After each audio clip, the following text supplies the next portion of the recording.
क्या आपको ऐसा नहीं लगता है कि जो खालिस्तानी प्रोटेस्टर्स हैं, जो यूके, यूएसए या कनाडा में रिसाइड कर रहे हैं, उनकी तादाद बढ़ते जा रही है और वो अब इतने मिस्चीवियस हो गए हैं कि जब हमारे फॉरेन डिग्नेटरीज ये सारे कंट्रीज विजिट कर रहे हैं, हमारे एम्बेसडर वहां पर जा रहे हैं, तब हमें ये देखने को मिल रहा है कि वो प्रोटेस्ट कर रहे हैं। इवन अभी रिसेंट में हम लोगों ने देखा कि किस तरह से चैटमैन हाउस के बाहर जब एस जयशंकर पहुंचे तो वहां पर ना ही उन लोगों ने खालिस्तान के नारे लगाए बल्कि इंडियन फ्लैग को फाड़ने की भी कोशिश की। सो पॉइंट यहाँ ये उठता है कि ये सारे कंट्री ही क्या फैसिलिटेट करते हैं ये सारे प्रोटेस्टर को कि आप प्रोटेस्ट करिए सो दैट इंडिया थोड़ा सा कमजोर हो सके, जो बैल्कनाइजेशन प्रोसेस है वो इंडिया में भी स्टार्ट हो सके, जो पंजाब जैसा एक इंपॉर्टेंट स्टेट है वो भारत से अलग हो पाए। But let me tell you one thing, जिस देश में इस तरह के प्रोटेस्ट इंडिया के खिलाफ हो रहे हैं उसके खिलाफ इंडिया को अपना अप्रोच बदलना होगा। इट मीन्स दैट कि वही अप्रोच अपनाना पड़ेगा जो कि इंडिया अपनाता है अजरबैजान, तुर्की, पाकिस्तान जैसे कंट्रीज के खिलाफ। इंडिया को भी वो सारे लूप होल खोजने होंगे जो ये सारे कंट्रीज में हैं। इवन हो सके तो जो सेपरेटिस्ट टेंडेंसीज यूके में हैं उसके बारे में भी इंडिया प्रोटेस्ट करा सकता है विद इन इंडिया जब वहां के फॉरेन डिग्नेटरीज इंडिया आए।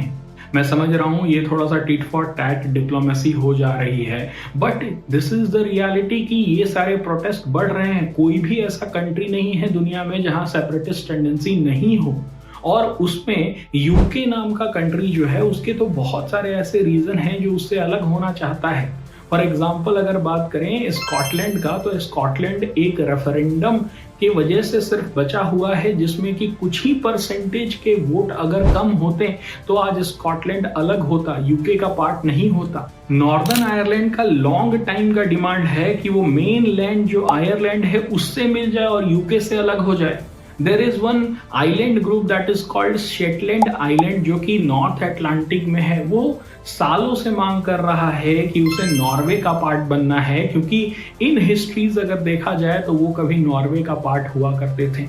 Not only that, there are multiple reasons. For example, अगर फॉरेन डिग्नेटरीज यूके से भारत आ रहे हैं तो उन्हें यह पता चलना चाहिए कि मॉरिशस का छैगोस आर्कोपेलागो आपने कैप्चर करके रखा हुआ है, जिसके ऊपर इंटरनेशनल कोर्ट ऑफ जस्टिस ने यह कहा है कि आपको मॉरिशस को, उस आइलैंड को वापस करना चाहिए। तो जब वहां से फॉरेन डिग्नेटरीज भारत आए तो हमें भी प्लैक कार्ड लेकर के स्टार्ट हो जाना चाहिए। हमें भी मॉरिशस के लोगों को ये कहना चाहिए कि आप दिल्ली विजिट करें और जब वो फॉरेन डिग्नेटरीज आए तो आप नारे लगाएं कि return Chagos Archipelago to Mauritius. The point is very simple कि अगर आप हमारा एक रीजन को तोड़ना चाहोगे या फिर आप फ्रीडम ऑफ स्पीच के बहाने ऐसे प्रोटेस्टर को खुली छूट दोगे तो ऐसा हो सकता है कि भारत भी आपके वो सारे रीजन जो कि अलग होना चाहते हैं उसको सपोर्ट करना स्टार्ट कर देगा by only giving freedom of speech जो कि आप अपने देश में दे रहे हो। What do you people think? क्या आपको भी लगता है कि भारत को इस तरह की डिप्लोमेसी की तरफ जाना चाहिए